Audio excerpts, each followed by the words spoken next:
quiero dar lectura al Evangelio de Mateo, capítulo 14, versículo 28 al 33. Mateo, capítulo 14, versículo 28 al 33. Si usted lo tiene, deme un fuerte amén para ir a la palabra del Señor. Dice la palabra de Dios: entonces le respondió Pedro y dijo: Señor, si eres tú, manda que yo vaya a ti sobre las aguas. Y él le dijo: ven. Y descendiendo Pedro de la barca, andaba sobre las aguas para ir a Jesús. Pero al ver el fuerte viento, tuvo miedo y comenzó a hundirse y dio voces diciendo: Señor, sálvame. Y al momento Jesús extendió la mano, asió de él y le dijo, ponga énfasis, hermanos, en esta palabra que Jesús le dijo: hombre de poca fe, ¿por qué dudaste? Y cuando ellos subieron en la barca, se calmó el viento. Entonces los que estaban en la barca vinieron y le adoraron diciendo: verdaderamente eres Hijo de Dios. Oremos al Señor. Padre, esta mañana, Señor, nos levantamos creyendo que tú, Señor, vas a hacer algo poderoso en nuestras vidas.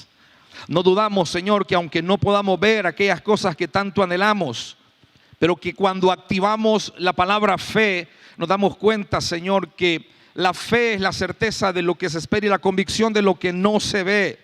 Por eso esta mañana, Señor, yo vengo delante de ti en fe, creyendo que tú obrarás sobre lo que tú quieres hacer esta mañana sobre nuestras vidas, pero también lo que tú quieres hacer durante toda esta semana y lo que resta también de este año 2025. Bendice a mis hermanos que estamos aquí en el templo y a aquellos que están conectados a través de las redes sociales también. Háblanos al corazón en el nombre de Jesús. Amén y amén. Salgamos de la barca y caminemos en fe. Una de las grandes razones, hermanos, por la que nuestra vida cristiana existe es porque nosotros hemos tenido la fe y hemos creído que Dios es nuestro Salvador. Y como les repetí al principio, hay diferentes tipos de fe que nosotros podemos en algún momento mencionar. Tenemos nuestra fe salvadora, que es la fe en nuestro Señor Jesucristo. Tenemos también la fe como un don, porque hay gente de fe, hay gente, hermanos, de fe. Y yo le digo esta mañana, a la gente de fe hay que acercarse, porque son las personas que nos inyectan cuando estamos desfalleciendo, cuando perdemos en algún momento la fe. Hay personas, hay hermanos que tienen el don de fe y hay que acercarse a ellos, porque estos hermanos nos hacen creer aún más. Y está la fe natural, lo que la gente tiene. A ver, ¿cuántos de ustedes han viajado en un avión o en un vehículo, en un Uber, un autobús? Y usted va ahí sin manejar, sin llevar el control de esa nave, pero usted tiene fe que va a llegar al lugar de destino, sabiendo que está en las manos de otra persona. Y es una fe natural que nosotros tenemos. Nos levantamos y decimos: este día pues Dios va a obrar, este día el Señor va a bendecir mi familia, va a bendecir mi trabajo, va a bendecir mi estudio, va a bendecir a mi negocio. Quizás tenemos fe que todos los días pueden ser buenos, pero hay momentos y hay días malos, como dice Efesios, hermano. Hay días malos que tenemos que estar preparados para entender que en los días malos también se ejercita nuestra fe. Y saben que cuando hablamos acerca de Pedro caminando sobre las aguas, generalmente, hermanos, hablamos de la gran hazaña que Pedro hizo al bajarse de la barca y empezar a caminar por las aguas. Pero quizás omitimos o no pensamos que en algún momento Pedro, al igual que usted también y yo, en algún momento vamos a tener miedo. Y vamos a pensar que las cosas, hermanos, se pueden salir de control. Entonces, para poder salirnos de la barca y caminar en fe, hay algunos principios que este pasaje nos enseña, quizá de una perspectiva como quizá no la habíamos visto anteriormente. Pero veamos un poquito el contexto, hermanos. La historia describe, en primer lugar, cómo Jesús caminó sobre las aguas. Y algo interesante, hermanos, y algo que tenemos que enfatizar, es que la pregunta que yo le hago a usted: ¿quién fue el primero en caminar en las aguas? ¿Quién fue? ¿Quién? Según la historia. Se había dado la multiplicación de los peces y de los panecillos, y la región donde Jesús se encontraba en ese momento era una región desierta. Bueno, los 3 evangelios que registran esta historia hablan directamente que en el lugar donde se encontraban era un lugar desierto. No habían casas alrededor, estaba totalmente vacío. Pero cuando Jesús estaba allí y la gente fue a buscar a Jesús, empezaron a suceder milagros, empezaron a ver muchas cosas. Y los discípulos le dicen al Señor: Señor, ya la hora es avanzada, la gente está cansada, no tiene para comer. ¿Por qué no los despachas para que ellos vayan a algún lugar, vayan a comprar comida o vayan a alojarse en cualquier lugar? Porque ya es un poco tarde. Y Jesús les dice: denle ustedes de comer. Y ahí se da, hermanos, el milagro de la multiplicación de los panes y los peces. Y luego que Jesús está despidiendo a la multitud, cuando ya entonces con su estómago lleno, Jesús les dice: pueden irse. En ese momento entonces manda a los discípulos para que vayan a la barca y les dice: vamos a ir a la otra ribera. Estaban en un lugar y tenían que meterse en el agua para zarpar en otra orilla, hermanos, para poder seguir predicando y hablando del reino de Dios. En ese momento, cuando los discípulos se van, hermanos, y entran al mar, Jesús se queda en el lugar para orar, y él se queda solo para orar. Luego dice la palabra del Señor, hermanos, que de repente el Señor Jesús, como en la 4ª vigilia, empieza y dice: necesito ir, y lo hace de una manera peculiar. Los discípulos entraron al agua y Jesús se queda en el monte para orar. Luego, a la 4ª vigilia, entre las 3 de la mañana y las 6 de la mañana, Jesús decide regresar, pero ellos habían ya recorrido 5 kilómetros dentro del mar. Y como Jesús no tiene limitantes, hermanos, en el mundo físico, decide ir a ellos de una forma muy peculiar. A veces Dios tiene que presentarse a nosotros, hermanos, de maneras que a nosotros nos van a sorprender. Dios no, hermanos, no se presenta de la misma manera todo el tiempo. Siempre hay maneras que uno dice: Señor, ahora sí te mandaste de la manera que te presentaste en mi necesidad. Jesús camina sobre las aguas del mar de Galilea. Se recuerda entonces, ¿quién caminó primero? Cristo. Hermanos, en primer lugar vemos que Cristo es el que camina primero en las aguas. Cuando Él llega, hermanos, y está cerca de la barca, entonces los discípulos estaban en una situación difícil. Habían entrado, hermanos, en una tempestad. El barco se movía, pensaban que se iban a ahogar, pero ellos vieron que venía una persona caminando sobre las aguas. Aquí viene, hermanos, lo que nosotros podemos entender entre lo que es el mundo espiritual y el mundo natural. En el mundo natural usted va a percibir cosas naturales. Usted va a pensar, hermanos, que a lo mejor esa deuda, o a lo mejor ese diagnóstico médico, usted tiene que seguir el proceso natural. Pero la parte, hermanos, espiritual o lo sobrenatural, ahí entonces uno no entiende lo que está pasando. De repente usted va a decir: pero ¿cómo es posible que esta semana yo no tendría que estar ni yendo al trabajo, ni comiendo, ni haciendo cosas, pero la provisión ha llegado por todos lados y ha llegado de maneras que yo nunca me lo esperaba? Y usted puede decir: porque lo sobrenatural sobrepasa lo natural. Jesús venía rompiendo las leyes de la física. Él venía, hermanos, caminando sobre las aguas, tranquilo, sin temor, para presentarse a sus discípulos. Y es ahí, hermanos, donde Jesús entra en el mar de Galilea. Fíjense que hay un dato muy interesante. El mar de Galilea, también llamado el lago de Tiberíades, o el lago de Genesaret, o el lago de Kineret, que en hebreo es Kinor, por la forma en la que tiene. Cuando usted mira la forma de este lago, parece un arpa o una lira, que era un instrumento del pueblo judío. Tiene una profundidad máxima de aproximadamente 43 metros y una profundidad promedio de alrededor de 25 metros. O sea, el lago de agua dulce, que también era alimentado por el río Jordán, hermanos, era muy profundo. Entonces, ¿qué quiere decir, hermano? Imagínense, si Jesús no hubiera ayudado a Pedro, se hubiera hundido entre 25 y 43 metros adentro del lago. Por eso el diablo quiere hundirnos, hermanos, para que perdamos nuestra fe. Por eso es que en el lugar más tenebroso, el lugar más difícil, en el lugar más árido, el Señor le llama en esta mañana a usted, a mí: por favor, salgamos de la barca y empecemos a caminar en fe.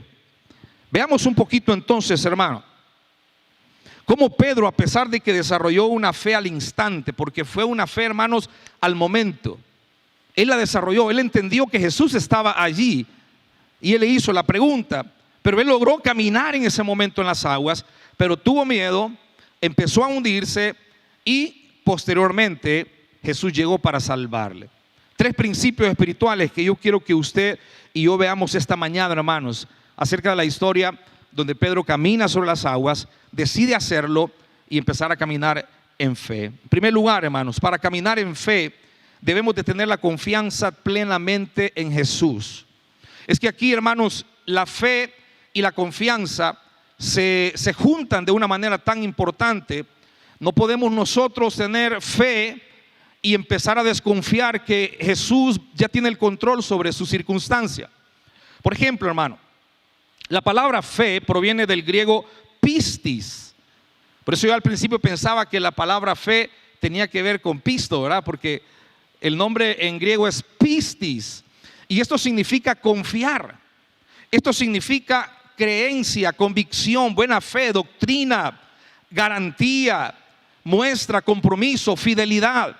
Hermanos, nosotros tenemos que confiar en Jesús para poder caminar sobre las aguas. Para caminar en fe necesitamos confiar en el Señor Jesucristo. ¿Qué es lo que hace en algún momento que nosotros no estemos confiando en Dios?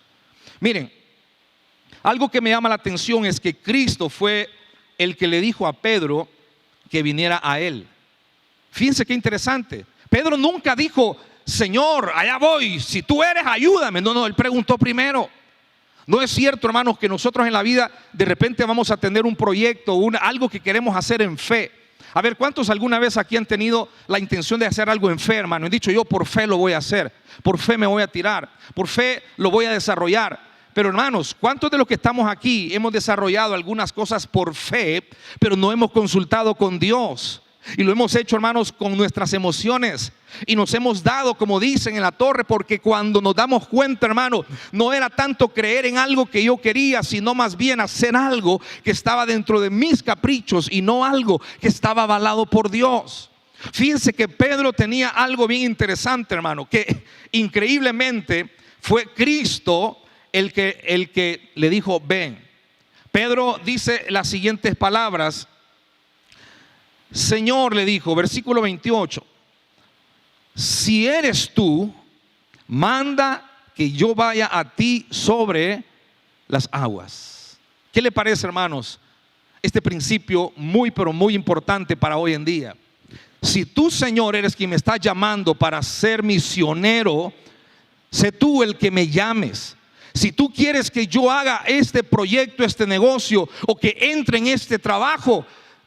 Ayer estábamos nosotros en el culto de jóvenes hablando algunos aspectos que queremos enseñarle a los jóvenes de no tomar decisiones con el alma, porque nosotros somos tripartitos, somos alma, cuerpo, espíritu, alma y cuerpo. Pero cuando nosotros decidimos con nuestra alma, estamos decidiendo con nuestras emociones. Por eso siempre hemos creído que la relación correcta para que uno pueda vivir en armonía con Dios es que el espíritu de uno es el que debe de gobernar. El alma se debe sujetar y el cuerpo tiene que obedecer.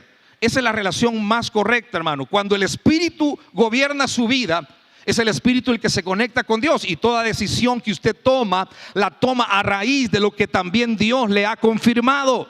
Por eso es que no es difícil cuando Dios le dice: no lo hagas, no vayas, no digas. Porque cuando uno se deja gobernar por el Espíritu Santo, entonces será fácil escuchar la voz de Dios. El problema es cuando somos gobernados por el alma. Que el alma son nuestras emociones. El alma, hermanos, son nuestros disgustos, nuestros llantos, nuestras quejas, aún nuestras alegrías. Cuando uno se mueve por el alma, hermanos, entonces se mueve y toma decisiones con sus emociones. ¿Alguna vez usted ha tomado una decisión con sus emociones?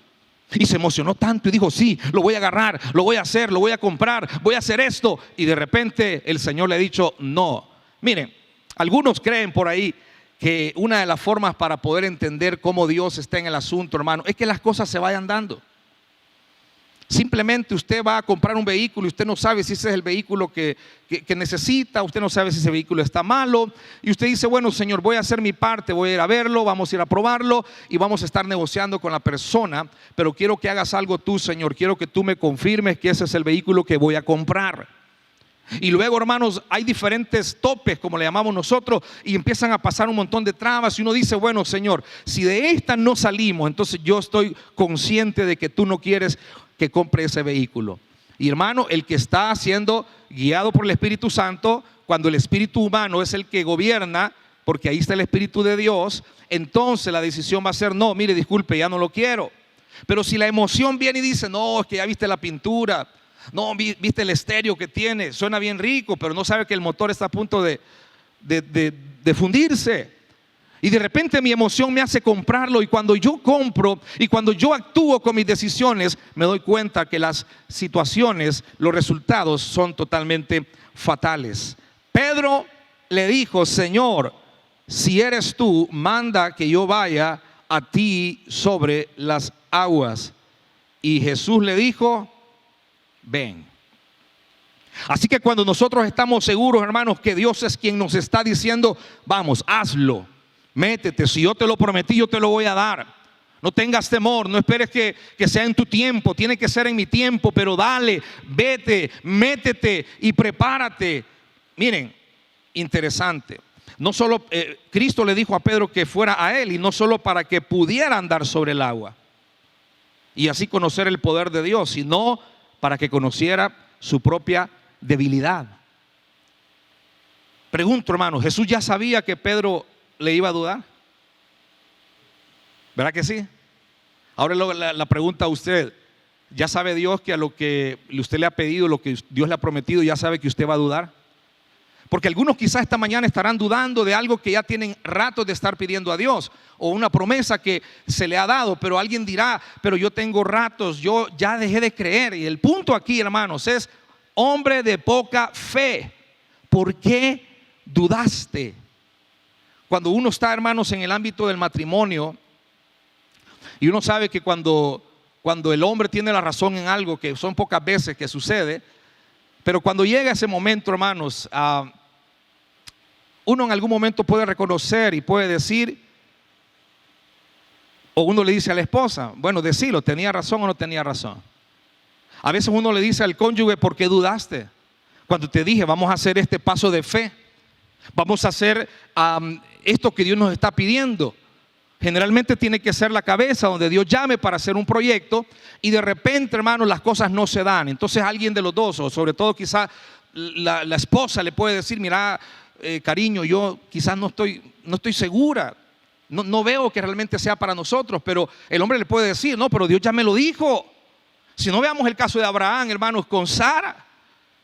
Dios le promete un hijo, y le promete un hijo, y le promete un hijo, y él cree, pero la mujer de él no lo cree. Entonces el punto aquí, hermanos, que vamos a ir descubriendo a través de esta historia, es por qué nosotros en algún momento dejamos de confiar en Dios. ¿Por qué dejamos de confiar en Dios, hermano? ¿Por qué ha dejado de confiar en Dios? Porque usted no está ejercitando la fe, la confianza, la convicción, la buena fe, la garantía, el compromiso de Dios con usted, la fidelidad de Dios con usted, que no cambia. Por eso es que este mensaje, cada vez que usted lo lea, fortalece su fe y lo hace entender que si Jesús llamó a Pedro, no solo para que experimentara el caminar en las aguas, sino para que comprendiera que él también tenía su propia debilidad. Pedro caminó sobre el agua, no por diversión, no por jactancia, sino para ir a Jesús. Y en eso fue sostenido maravillosamente. Yo le voy a decir algo en esta mañana sin temor a equivocarme, y nuestro pastor lo ha mencionado aquí claramente con estos mensajes que ha estado predicando acerca de sin fe es imposible agradar a Dios. Cuando usted se somete totalmente a la confianza en Dios, no hay lugar más seguro, hermano, donde usted puede estar que sea en las manos de Dios. Y cuando usted verdaderamente, hermanos, se mete para caminar, no usted, para caminar con Él en las aguas, entonces, hermano, usted va a ser sostenido maravillosamente. Usted va a notar que Dios está ahí. Usted va a notar que Dios es el que le está proveyendo, el que le está dando la sabiduría. Pero dirá usted, pastor, ¿pero por qué dejo de creer? Ya lo vamos a ver más adelante.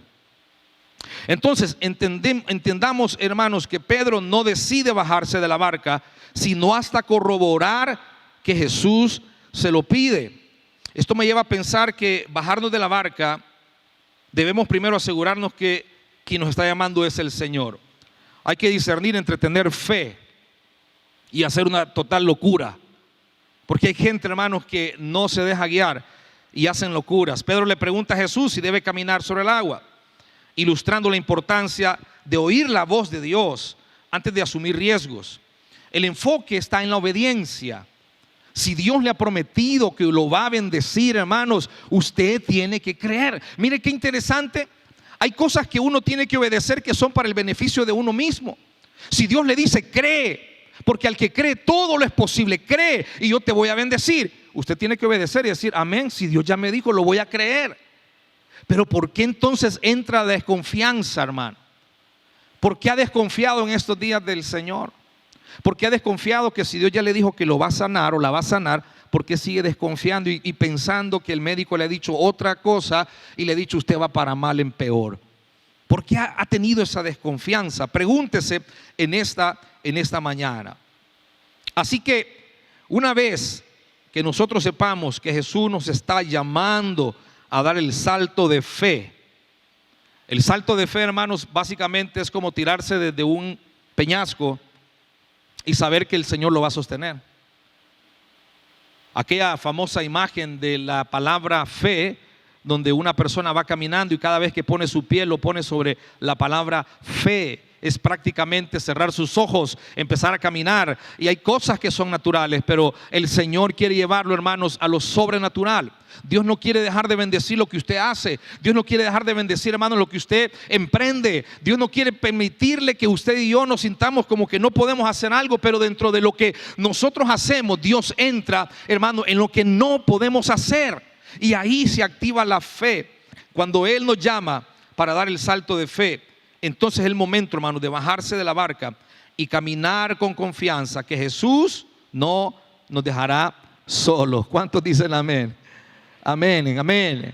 Él está ahí, hermanos, y mientras Él esté ahí, todo va a estar tranquilo. En segundo lugar, para caminar en fe, debemos fijar la mirada en Jesús. Y aquí vienen las claves ya, hermanos, del por qué a veces desconfiamos. Porque la palabra de Dios nos enseña, hermanos, que nosotros tenemos que poner nuestra mirada en Jesús. Tenemos que estar pendientes, hermanos, toda la vida. Y vendrán algunas circunstancias que nos querrán hacer ver que Jesús no está contigo, que Jesús te ha abandonado, que Jesús ya no te quiere, que ya perdiste tu ministerio, que ya perdiste todo lo que Dios te va a dar. Y entonces venimos con ese pensamiento. Para caminar en fe tenemos que fijar la mirada en Jesús. Quiero que haga algo también en esta mañana para que no se duerma. Voltea al que tiene la par y fije su mirada en Él. Véalo pues a los ojos. Véalo. Véalo como cuando alguien dice, mire cuando uno anda de novio y los suegros mandan al hermanito menor y le dicen, no vayas a despegar la mirada. No vayas a despegar la mirada. Pero resulta que el novio sabe cómo dormir al niño, lo duerme y quitó la mirada. Se perdió. Hermanos, esta fue la mirada más tierna y estremecedora que Pedro tuvo en ese momento. Yo me imagino, hermano. Yo me imagino Pedro, porque Pedro tenía un carácter único, hermanos. Todos lo conocemos. Pedro el enojado, ¿verdad? Pedro el aventado, hermano. Pero yo me imagino, hermanos, al momento que Pedro dice, no, apártense, apártense. Si él dice que yo voy a hablar con él, y lo mira fijamente a los ojos, hermano. En la cultura occidental y en la oriental, hermanos, se maneja siempre la idea que una mirada penetrante es una mirada que puede dar mucho de qué hablar, hermanos. Por eso es que aún el mismo Pedro, sabiendo que tenía que impregnar su mirada en uno de los primeros milagros que se da en el libro de los Hechos, hermanos, de aquel hombre paralítico, fijando su mirada en Él, le dijo, mírame. Por eso es que los jóvenes, cuando los papás lo están regañando, él está viendo para abajo, está viendo para arriba y el papá le dice, mírame. Mírame. Porque la mirada, hermanos, enfoca, la mirada hace ver quién está frente a usted. Como hay alguien que puede tenerle miedo a una autoridad y no quiere verlo a los ojos porque siente, hermanos, que alguien con autoridad está ahí. Entonces Pedro sabía. Y mire, puso la mirada en Jesús. Fue la mirada más tierna y estremecedora que Pedro tuvo en ese momento. Cuando le dijo a Jesús, ven, él dijo, Él es. Y vio a Jesús. Y mire, hermano, esto es lo hermoso e interesante de esto. Cuando nosotros vemos a Jesús, no vemos lo que está pasando alrededor.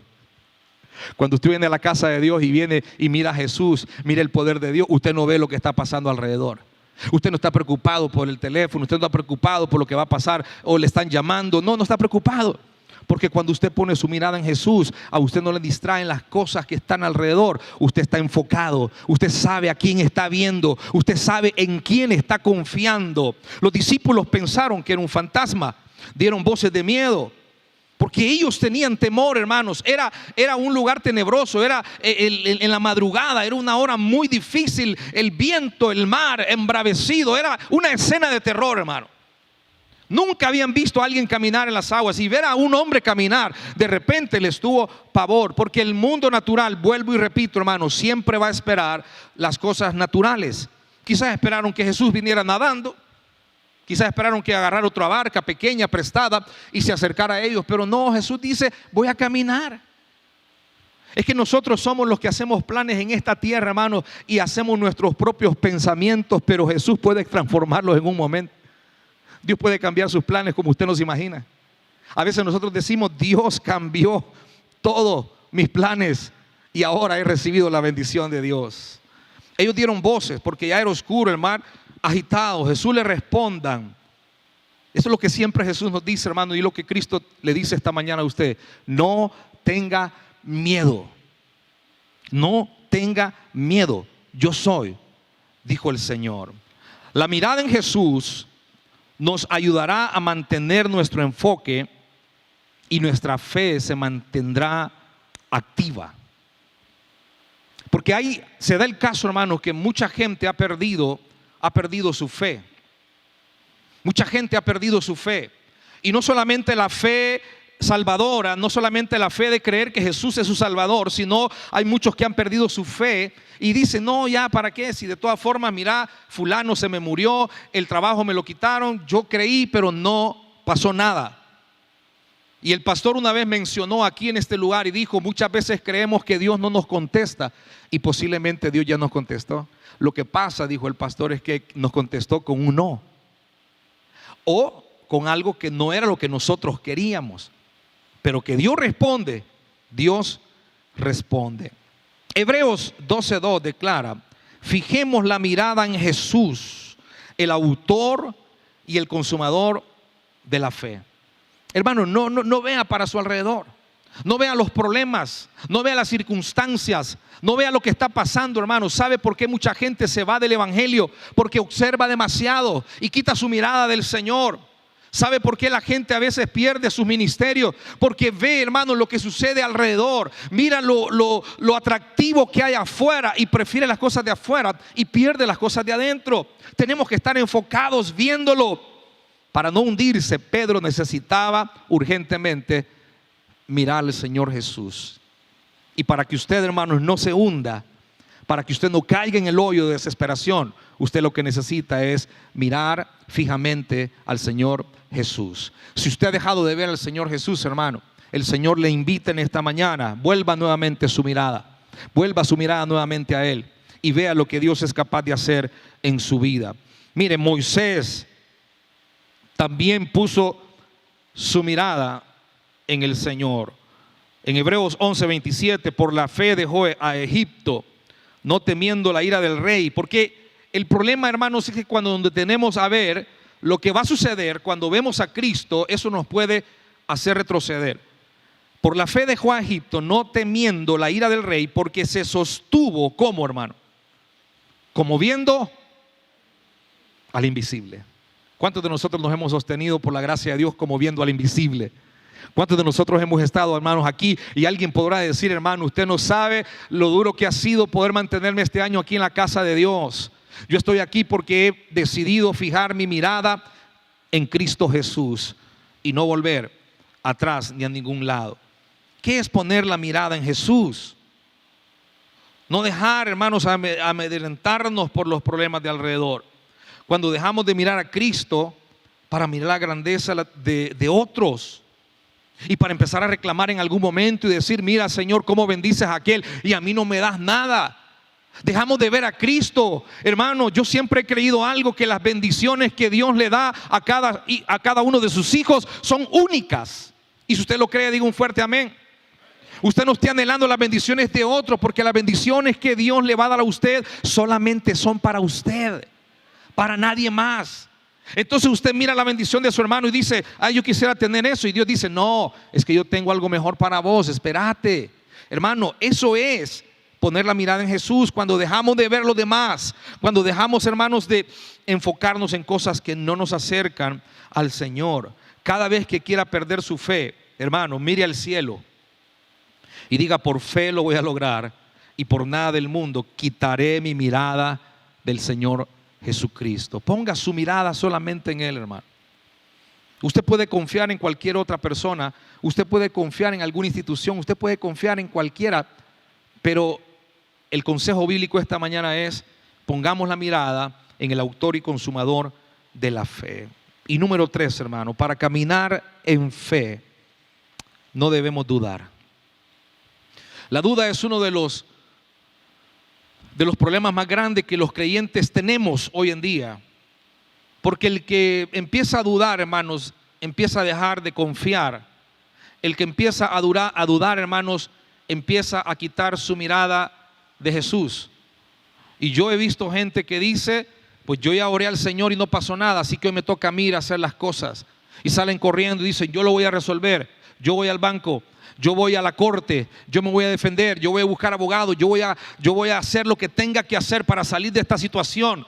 Hermanos, cuando llega la duda es cuando verdaderamente un creyente empieza a vivir estancado.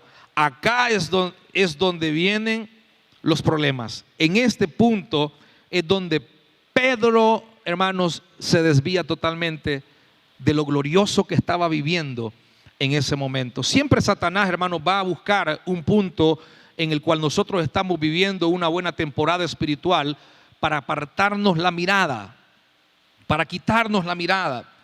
Pero aquí es donde empezaron los problemas. Y aquí es donde Pedro empezó a dudar. Ya le había creído a Jesús. Y yo quiero que usted se ponga como Pedro en esta mañana y escuche las palabras. Pedro ya le había creído a Jesús. Ya había escuchado su voz. Ya Cristo le había confirmado que caminara. Ya estaba en lo imposible. Ya caminaba él como un humano también en las aguas.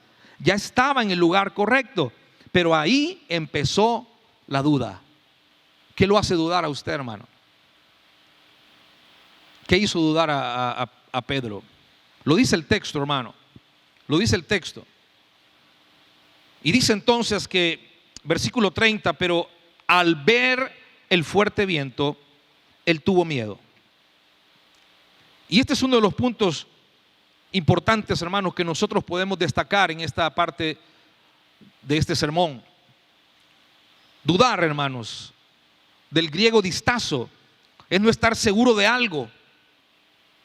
Algunos hermanos llegan al punto donde dicen: yo ya no sé qué creer, yo ya no sé en quién confiar. Yo he visto gente, hermanos, que dice: yo voy a la iglesia porque mi familia me lleva, pero yo no creo en nada. Dudar no es estar seguro de algo, de alguien, o no estar decidido por algo. ¿Está decidido usted por Cristo, hermano? ¿No vuelve atrás? La duda, hermanos, es un momento de dos pensamientos. La duda, hermanos, es un momento que divide su vida, divide, hermanos, su espíritu y lo hace cambiar de dirección. Santiago 1:6 dice: pero pidan con fe, sin dudar, porque el que duda es semejante a la ola del mar, impulsada por el viento y echada de una parte a otra. ¿Cuántos esta mañana pueden decir: sí, pastor, me siento como una ola del mar? De repente creo, de repente no creo. De repente creo, de repente no creo. Pedro quitó la mirada de Jesús, dudó y vio lo que pasaba a su alrededor, las distracciones de la vida, las personas que el enemigo va a poner, incluso su propia familia. Su propia familia llegará a distraerlo de la fe, de lo que Dios le ha dicho que va a pasar con usted. Hermano, es tan difícil hacer esta acción de convicción cuando uno está creyendo y confiando en Dios. Qué difícil es tapar sus oídos incluso al cónyuge, incluso a los hijos, incluso a los que viven cerca de mí, a los amigos. Y empezar a decir, no voy a escuchar, no voy a desviar, aunque algunos me dicen esto, aunque otros me digan lo otro, pero yo estoy confiando solamente en el Señor. Al ver los fuertes vientos, tuvo miedo. Y aquí viene la parte humana, hermanos. Es normal que nosotros tengamos miedo. Dios no se enoja que usted y yo tengamos miedo. Le ha dicho el Señor que tiene que mudarse a otra ciudad para hacer una obra espiritual. ¿Quién no va a tener miedo de dejar su comodidad, hermano? ¿Quién no va a tener miedo de dejar un trabajo sabiendo que ahí tiene su fuente de empleo, sabiendo que le ha costado tanto tiempo y tirarse a algo que desconoce? Pero número uno, la fe es la certeza de lo que se espera y la convicción de lo que no se ve. Entonces, cuando creemos a Dios, confiamos de que si Él lo llamó, Él también lo va a sostener. ¿Cuántos dicen amén? Pero hay una diferencia, hermanos, entre tener miedo y dudar. Eso sí es bien claro. Usted puede tener miedo. Al Señor no le importa si yo tengo miedo. Yo he tenido miedo muchas veces, hermano, a tirarme al agua y empezar a caminar por fe. A uno le da miedo. Pero dudar, hermano, ya no lo hace accionar. Dudar hace que verdaderamente esa convicción que hay en usted empiece a perderse. Pedro no solo tuvo miedo, sino empezó a dudar. Y ya quitó su mirada y dijo, aquí hay algo que me está afectando alrededor. Usted podrá estar teniendo, hermanos, vientos fuertes a su alrededor, afectándole, situaciones difíciles a su alrededor, hermano. No tenga miedo, sosténgase en los brazos del Señor. Y le digo algo, aunque tenga miedo, usted dígale, Señor, ayúdame. Señor, sálvame, le dijo Pedro. Al momento Jesús extendió la mano, asió de él y le dijo, hombre que estás aquí en el templo cristiano, mujer que estás aquí en el templo cristiano de poca fe, ¿por qué dudaste? Dicen que es más vergonzoso cuando uno recibe la respuesta que cuando uno está en medio de la incertidumbre.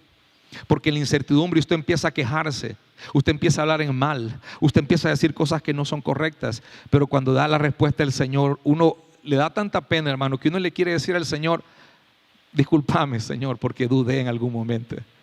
Y Dios le va a decir, ¿sabes qué? Aún con tu duda yo ya tenía preparado lo que te iba a dar. Y no importa que en algún momento tuviste temor, pero volviste nuevamente y tomaste mi mano. Nunca le ha pasado, hermanos, que cuando ya va caminando en fe en lo que usted ha propuesto, de repente hay un pensamiento que dice, ¿y qué estoy haciendo acá? ¿Y cómo fue que me metí en esto? ¿Y cómo es posible que esté aquí ahora? Nunca le ha pasado y empieza la duda. ¿Y será que me va a alcanzar? Y voy a dar una ofrenda misionera, ¿y será que me va a alcanzar en mi presupuesto? Y empezamos a dudar. Y me he metido a un ministerio en la iglesia, ¿y será que de repente no me va a afectar en mi trabajo? No voy a tener problema. Y empezamos a ver la circunstancia, hermano. Termino con esto, hermano. Los caminantes sobre el agua esperan siempre problemas. ¿Cuántos dicen amén? ¿Usted quiere caminar sobre el agua? Espere problemas, porque van a llegar. Hermano, los caminantes en el agua aceptan el miedo. Usted tiene miedo, le va a dar miedo.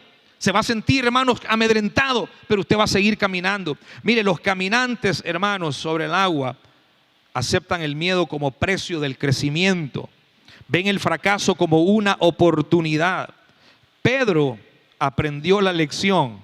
Solo tenía que confiar en Jesús y no dudar. ¿Aprendemos nosotros la lección esta mañana, hermano? Solo tengo que confiar en Jesús y no dudar. Es que no se trata de ver para creer, hermano, sino que es al contrario, se trata de creer para poder ver.